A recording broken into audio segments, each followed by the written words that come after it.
بسم اللہ الرحمن الرحیم۔ عظیم پاکستانیوں کی خدمت میں ڈاکٹر حفیظ قیصر کا سلام۔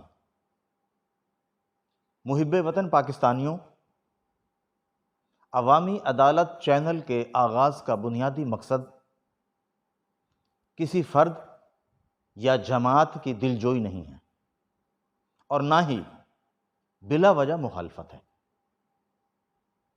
ہماری دلچسپی کا پہلو پاکستان کے 20 کروڑ عوام اور ان کے حقوق سے متعلق ہے۔ ہم جب بھی کسی شخصیت کا، کسی سیاسی جماعت کا، کسی گروہ کا جائزہ لیتے ہیں تو ہمارا مطمع نظر صرف پاکستان کا مفاد ہوتا ہے۔ ہم کسی کی تحریک کا حصہ نہیں ہیں۔ کسی کو بٹھانے کو، کسی کے گرانے پہ ہماری کوئی دلچسپی نہیں۔ ہم ہر جماعت کو، ہر لیڈر کو اس کے دعوے کی روشنی میں پرکھتے ہیں۔ آپ نے پچھلے پروگراموں میں دیکھا ہوگا کہ ہم نے جتنے تاریخی حوالے دیے وہ ریکارڈ کے مطابق تھے۔ کوئی تصوراتی بات نہیں تھی اور نہ ہی کوئی پروپیگنڈا تھا۔ آپ کو معلوم ہے کہ اس وقت 95% یوٹیوب چینل ہوں یا الیکٹرانک میڈیا، اس پہ پروپیگنڈا کی خبریں آ رہی ہیں اور وہ زیادہ تر فرمائشی ہیں، لیکن پاکستان کے متعلق، پاکستان کی عوام سے متعلق بحث کو کوئی اجاگر نہیں کر رہا۔ آج ہم عمران حکومت کے 3 سال کا جائزہ عمران خان کے بیانات کی روشنی میں لیں گے۔ آپ سب کو یاد ہوگا کہ عمران خان کے اسٹیج پر ان کی موجودگی میں کلام اقبال بڑے اہتمام سے بجایا جاتا تھا۔ اٹھو میری دنیا کے غریبوں کو جگا دو، اٹھو میری دنیا کے غریبوں کو جگا دو، کاخ امرا کے در و دیوار ہلا دو۔ نوجوانوں نے لبیک کہا، عوام نے لبیک کہا کہ شاید وہ وقت آ گیا ہے، وہ لیڈر آ گیا ہے جس کا انہیں انتظار تھا۔ 2011 مینار پاکستان کے اس جلسے میں اسٹیج کے بہت قریب ہم بھی موجود تھے، جہاں سے عمران خان کا ٹیک آف ہوا۔ ہمارے ایک دوست جو اس وقت سیکریٹری تھے گورنمنٹ آف پاکستان کے، یہ اصرار کر کے ہمیں لے گئے کہ عمران خان اس ملک میں بہتر نظام کی تبدیلی لانے والے ہیں۔ انہوں نے وہ جلسہ بادشاہی مسجد میں بیٹھ کر دیکھا اور میں نے وہ جلسہ عمران خان صاحب کی اسٹیج کے قریب، جہاں پاکستانی فلیگ لہرا رہا تھا، وہاں دیکھا۔ خان صاحب بڑے جرأت کے ساتھ یہ کہہ رہے تھے کہ پاکستان میں سٹیٹس کو توڑ دیا جائے گا، پاکستان میں نظام بد کا خاتمہ ہوگا اور تبدیلی آئے گی، پاکستان کے وسائل لوٹنے والے ڈالروں کے پجاری اپنے انجام کو پہنچیں گے۔ لوگ نعرے لگا رہے تھے، اعلیٰ تعلیم یافتہ لوگ، اعلیٰ تعلیمی اداروں میں پڑھنے والے نوجوان، ان کا جوش، ان کا ولولہ دیدنی تھا۔ 70 کے بعد وہ یہ سمجھے کہ شاید ہمیں نجات دہندہ مل گیا ہے، کیونکہ حکومتیں بہت سی آئی ہیں پاکستان میں اور آئندہ بھی آتی رہیں گی، لیکن پاکستان کو اب حکمران کی ضرورت نہیں ہے، پاکستان کو نجات دہندہ کی ضرورت ہے۔ ہم نے اسد عمر صاحب کو کہا تھا، نعیم الحق صاحب مرحوم کو کہا تھا، لکھ کر تحریر بھیجا تھا کہ خان صاحب سے کہیے پاکستان کو وزیر اعظم نہیں چاہیے، اب پاکستان کو نجات دہندہ چاہیے۔ یہ قوم پریشان ہے، یہ قوم بدحال ہے، اس قوم نے بڑے دھوکے کھائے ہیں، بڑے فریب کھائے ہیں، ہمیشہ سے نعروں کی سیاست کا شکار ہوئے ہیں۔ خدا را کسی اور فریب میں انہیں مبتلا مت کیجیے گا۔ سب ایک ہی بات کا جواب دیتے تھے کہ خان صاحب کی حکومت آئے گی تو سب کچھ تبدیل ہو جائے گا۔ میں صرف اس جلسے سے آج کے دور کا موازنہ کروں گا، صرف چند باتوں پر۔ خان صاحب، آپ نے کہا تھا تھانہ کلچر تبدیل ہوگا، تھانے میں ظلم بند ہوگا، تھانے دار ایس ایچ او عوام کے ووٹوں سے منتخب ہوگا، آپ نے کہا تھا۔ سن لیجیے اپنی تقریر، آج بتائیے کیا ہو رہا ہے۔ 3 سال بعد آپ نے کہا تھا پولیس غیر سیاسی ہوگی۔ کون سا ڈی پی او غیر سیاسی لگتا ہے؟ کون سا آر پی او غیر سیاسی لگتا ہے؟ کون سا تھانے دار غیر سیاسی لگتا ہے؟ آج حالت یہ ہے کہ ڈی سی اور ڈی پی او تک پیسے دے کے لگ رہے ہیں۔ جہاں پیسے نہیں آتے وہاں سیاسی مداخلت 100% ہوتی ہے۔ اس کا نتیجہ ملک میں قانون شکنی کے واقعات ہر روز بڑھتے چلے جا رہے ہیں۔ یہ ہے آپ کا غیر سیاسی اقدام۔ اور سنتے ہیں، آپ نے کہا تھا تعلیمی ایمرجنسی نافذ کروں گا، خواتین کے لیے خصوصی طور پہ تعلیمی ماحول انتہائی سازگار بنایا جائے گا۔ 3 سال ہو گئے، قوم انتظار میں ہے کہ تعلیمی ایمرجنسی نافذ ہو جائے۔ آج تک تعلیم سے جو لوگ محروم رہے ہیں انہیں بھی تعلیم کا موقع مل جائے گا، ان کے بچوں کو بھی تعلیم کا موقع مل جائے گا۔ لیکن تعلیم تو آپ کی ترجیح نہیں ہے۔ اب تھانے کا کلچر بدلنا آپ کی خواہش ہی نہیں ہے۔ اب تو آپ کچھ اور کر رہے ہیں۔ خان صاحب، آپ نے کہا تھا ہماری حکومت آئے گی تو پاکستان میں ڈالروں کی بارش ہوگی۔ کہاں ہیں وہ ڈالر؟ ڈالر کا ریٹ 172 پہ چلا گیا ہے، یہ بارش ہو رہی ہے۔ آپ نے کہا تھا میں کمزور طبقے کے ساتھ کھڑا ہوں گا، مزدوروں کے حقوق کا تحفظ کروں گا۔ مہنگائی نے ان کی کمر توڑ دی ہے۔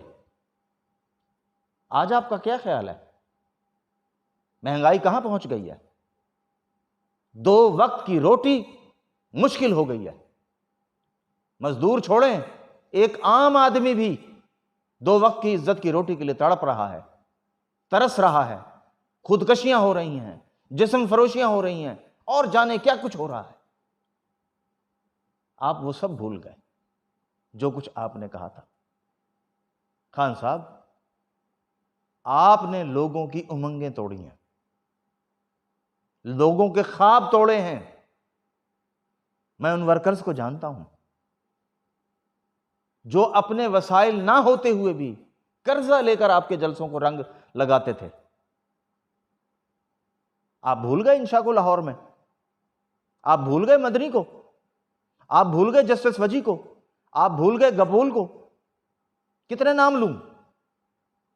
پہاڑوں سے بھی لوگ آئے تھے جن کے پاس کرایہ نہیں تھا آپ کے جلسے کو کامیاب کرنے کے لیے۔ 2011 آپ کا ٹیک آف تھا۔ ایک طرف یہ منظر تھا اور دوسری طرف کا منظر وہ تھا کہ سامنے عمارتوں میں انویسٹرز بیٹھے تھے جو جماعتیں بدل کر اقتدار کے ساتھ رہتے ہیں۔ انہوں نے جب دیکھا کہ عام لوگوں نے آپ کے جلسے کو کامیاب کر دیا ہے، وہ سارے انویسٹرز آپ کی جماعت میں آ گئے۔ آپ نے جن کے خلاف تحریک انصاف کے پلیٹ فارم سے تحریک چلائی، وہ سارے کے سارے اسمبلیوں کے ممبر بن گئے۔ آپ نے ہی کہا تھا نا کہ اسمبلیاں یرغمال ہیں، آپ نے ہی کہا تھا نا کہ اسمبلی میں لٹیرے بیٹھے ہیں۔ آپ نے پھر کن کو ٹکٹ دیے؟ آپ نے ٹکٹیں بیچ دی، آپ کی پوری ٹیم ٹکٹیں بیچتی رہی۔ آپ کو جس نے شکایت کی آپ نے اسی کا سر قلم کر دیا۔ آپ کو یاد ہے ایوان اقبال لاہور میں ٹیک فورس کا جلسہ ہوا تھا، بدمعاشی کے زور پر اس جلسے کو روکا گیا۔ کیا کہتے تھے وہ پاکستانی امریکن جو تحریک انصاف کو فنڈ کرتے تھے، جو آپ کو پیسہ دیتے تھے؟ کیا کہتے تھے وہ؟ صرف ایک ہی بات کہتے تھے نا کہ اکاؤنٹس کو مینٹین کریں اور جو خرد برد پارٹی فنڈز میں ہو رہی ہے اس کو روکیں، اس کا حساب کریں۔ آپ نے حساب نہیں کیا، بلکہ مطالبہ کرنے والوں کے سر قلم کر دیا، پارٹی سے فارغ۔ لیکن آپ کے دامن پہ ایک داغ لگ گیا خان صاحب، اور وہ داغ الیکشن کمیشن میں فنڈز غبن کیس کی صورت میں موجود ہے۔ یہ داغ آپ فیصلہ نہیں ہونے دے رہے تو آپ کے دامن پہ ہمیشہ لگا رہے گا۔ آپ کا کیا خیال ہے؟ یہ داغ دھل جائے گا؟ یہ داغ نہیں دھلے گا، بلکہ ہر روز یہ داغ بڑھتا جا رہا ہے، پھیلتا چلا جا رہا ہے۔ کس کس کا منہ بند کریں گے؟ آپ نے ورکرز کا قتل عام کیا ہے، آج وہ بلبلاتے پھر رہے ہیں۔ آپ کے ایک سینیٹر اور ماضی کے ہمارے بڑے اچھے دوست حضرت علامہ اقبال کے پوتے بیرسٹر ولید اقبال صاحب اور ہم ایک دسترخوان پہ بیٹھے تھے، عمیر احمد بھی بتائیں گے اس بات کو۔ تو ہم نے ان سے کہا کہ علامہ کا ایک بڑا مشہور شعر ہے، اس شعر کو کبھی کبھی یاد کر لیا کریں۔ پرواز ہے دونوں کی اسی ایک فضا میں، پرواز ہے دونوں کی اسی ایک فضا میں، کرگس کا جہاں اور ہے شاہی کا جہاں اور۔ خان صاحب، دعویٰ آپ شاہی کا کر بیٹھے ہیں، لیکن آج پتہ چلا کہ آپ شاہین کی صفات سے بھی واقف نہیں ہیں۔ آپ کی تقریریں، آپ کی لچھے دار باتیں سب کی سب ڈھیر ہو گئی ہیں۔ معیشت ڈوب رہی ہے، بے روزگاری بڑھ رہی ہے، لوگ روٹی کو ترس رہے ہیں، مزدوروں کے فیکٹریوں سے نکالا جا رہا ہے، ملازمتیں ختم کی جا رہی ہیں، اور آپ آئی ایم ایف کا حصہ بننے کے مقابلے میں مرنے کو ترجیح دیتے تھے۔ آپ کہتے تھے، پھر آپ نے کون سی راستے کا اختیار کیا؟ آپ نے مرنا پسند کیا یا آئی ایم ایف کے آگے سجدہ ریز ہو گئے؟ آپ آج آئی ایم ایف کے آگے سجدہ ریز ہیں، اور آپ نے ابھی 2 دن پہلے کی تقریر میں اس کو تسلیم بھی کیا ہے۔ تو آپ کا کیا خیال ہے کہ جو ملک قرضوں پہ قرضہ لیتا رہے وہ اب عزت اور وقار کے ساتھ دنیا کے سامنے کھڑا ہو سکتا ہے؟ کبھی نہیں ہو سکتا خان صاحب، یہ آپ کو پتہ ہے۔ لیکن اب آپ کا ہدف، اب آپ کا ٹارگٹ پاکستان کی عوام کی سربلندی نہیں ہے، پاکستانی عوام کی خوشحالی نہیں ہے۔ پہلے والے قسطوں میں خاموشی سے لوٹتے تھے، اور آپ کی حکومت مسلسل لوگوں کو بھوک سے مار رہی ہے۔ پھر اب کیا کریں گے؟ 2 سال اور لے لیں آپ، اگر 2 سالوں میں کوئی انقلاب لا سکتے تو لے آئیں، ہم بھی منتظر ہیں۔ آپ بھی وہ سب کچھ کر لیں جو آپ کرنا چاہتے ہیں، لیکن آپ کچھ ہی نہیں کر سکیں گے، اس لیے کہ جو پالیسیز آپ کی اب سامنے آ رہی ہیں وہ پالیسیاں یہ بتاتی ہیں کہ آپ صرف اور صرف انٹرنیشنل ایجنڈے کی تکمیل کے لیے کام کر رہے ہیں۔ آپ کو اس سے کوئی دلچسپی نہیں کہ پاکستان کی اساس کو کتنا آپ کی وجہ سے نقصان ہو رہا ہے، آپ کو کوئی دلچسپی نہیں۔ آپ کو دلچسپی اس بات سے ہے کہ بیرونی دنیا، عالمی سامراج آپ سے خوش ہو جائے، آپ اس کی خوشی کے لیے تمام حد پھلانگ رہے ہیں۔ خان صاحب، ایسے نہیں چلے گا۔ وہ زمانے چلے گئے جب پی ٹی وی ہوتا تھا، وہ زمانے چلے گئے جب چند اخبارات ہوتے تھے۔ آج گھر گھر سوشل میڈیا کی طاقت موجود ہے، کوئی کسی سے کچھ نہیں چھپا سکتا، تو آپ کیسے چھپا لیں گے؟ جو کچھ ہو رہا ہے وہ ناقابل یقین ہے۔ آپ نے کہا تھا، ایک اور بات ابھی یاد آ گئی، کہ عورتوں کو وراثت دلوانے کے لیے تمام ضروری اقدامات کروں گا، کیے آپ نے؟ اس کی بجائے آپ نے گھریلو تشدد بل پاس کرا دیا، مادر پدر بل۔ ہر قسم کی آزادی دے دو، اس آزادی کا نقصان آپ دیکھ رہے ہیں نا، میران پاکستان کا ڈرامہ، عورتوں اور بچیوں کے ساتھ مسلسل زیادتی اور قتل۔ وراثت تو بہت بعد میں ملے گی، پہلے انہیں زندگی کا تحفظ تو دیں، اس کے بعد وراثت کی بات کریں۔ قانون میں ترمیم کریں نا آپ، کہ پیدا ہوتے ہی وراثت کا تعین ہو جائے گا، کر دیں قانون میں ترمیم۔ لیکن آپ ایسا نہیں کریں گے، اس لیے نہیں کریں گے کیونکہ آپ کی ترجیح، میں پھر عرض کر رہا ہوں کہ پاکستان کے عوام نہیں ہیں، یہ بیچارے سادہ ہیں، یہ تو ہر ایک کو اپنا غمخوار سمجھتے ہیں، جو آتا ہے اس کے نعرے لگاتے ہیں کہ شاید پاکستان میں بہتری آ جائے، شاید ہماری زندگیوں میں خوشحالی آ جائے، لیکن ایک کے بعد دوسرا فریب ان کا مقدر بن چکا ہے۔ کیا مناسب یہ نہیں ہے کہ آپ بطور وزیر اعظم اپنا ٹینیور پورا کر لیں اور تحریک انصاف کو الگ کر دیں، وہ بطور پارٹی اپنا پروسیس جس طرح وہ چل رہی تھی اس طرح چلے؟ لیکن شاید یہ مشکل کام ہے آپ کے لیے، آپ میں اتنی جرت نہیں ہے نا، آپ بھی ماضی کے سیاستدانوں کی طرح روایتی سیاست کی بات کرتے ہیں، آپ بھی پارٹیوں پہ مسلط رہنے پر یقین رکھتے ہیں۔ ویسے تو آپ ساری مثالیں باہر کی دیتے ہیں کہ میں نے باہر وقت گزارا ہے، میں نے بڑا کچھ دیکھا ہے، میرے پاس عزت دولت شہرت سب کچھ تھا۔ تو خان صاحب باہر کے قوانین بھی تو سیکھ لیں کہ انسانوں کو کیسے حقوق دیے جاتے ہیں۔ لوگوں پر ظلم ہو رہا ہو تو آپ ہی کہتے تھے اس کا ذمہ دار وزیر اعظم ہوگا، بجلی مہنگی اس کا ذمہ دار وزیر اعظم، جو کوئی گڑبڑ ہو رہی ہے آپ کہتے تھے اس کا ذمہ دار وزیر اعظم۔ آپ نے کہا تھا بل پھاڑ دو، بل جمع نہ کراؤ، کیا خیال ہے آج بجلی کے ریٹس کہاں آپ نے پہنچا دیے ہیں؟ اس کو کہتے ہیں 3 سال۔ ہم تو کوشش کر رہے تھے کہ آپ کے 3 سال کی کوئی خوبیاں تلاش کر لیں،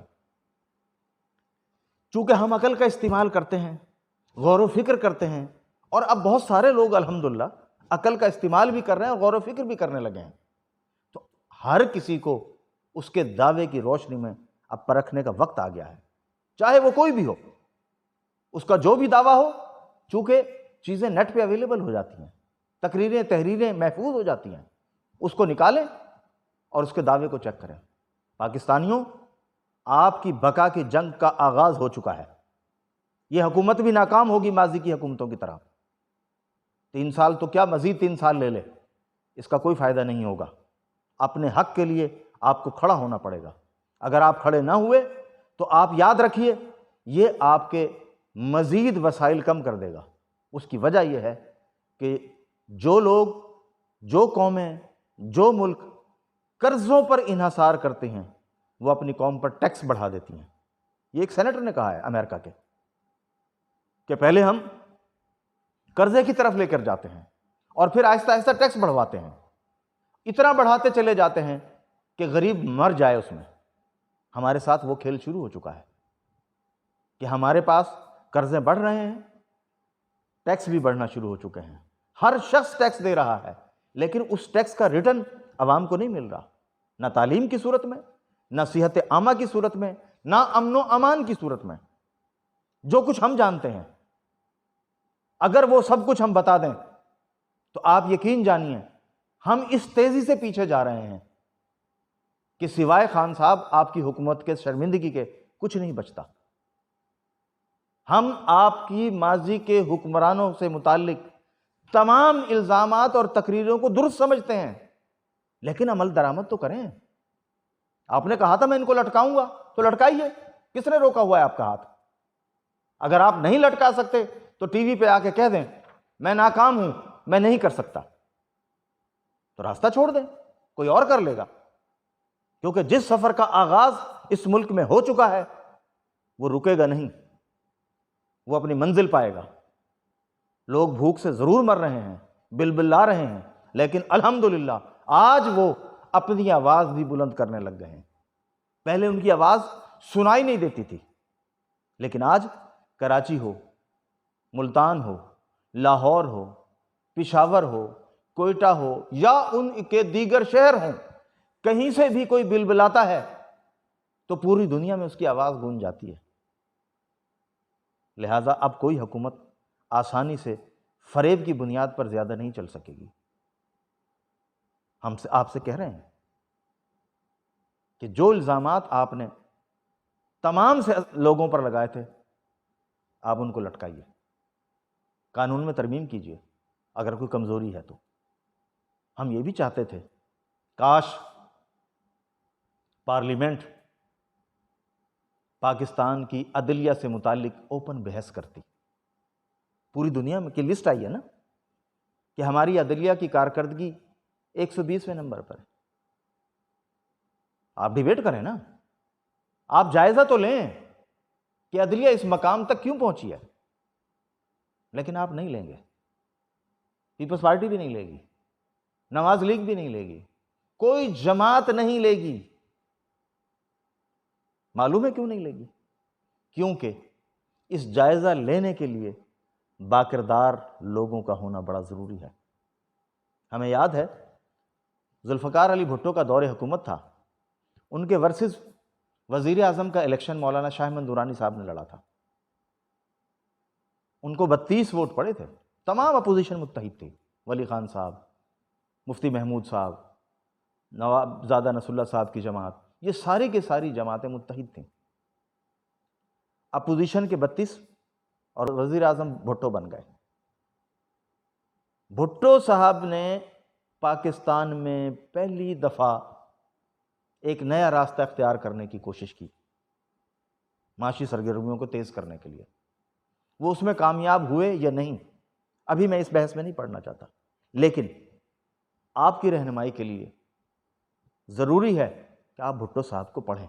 حتیٰ کہ قادیانیت کا جب مسئلہ اسمبلی فلور پر آیا تو ذوالفقار علی بھٹو نے اپنی اتھارٹی استعمال نہیں کی، بلکہ قومی اسمبلی میں ڈیبیٹ کرائی، قادیانیوں کے اس وقت کے سربراہ کو بلایا کہ آؤ بتاؤ قوم کو کہ آپ کی فکر کیا ہے، آپ کے نظریات کیا ہیں۔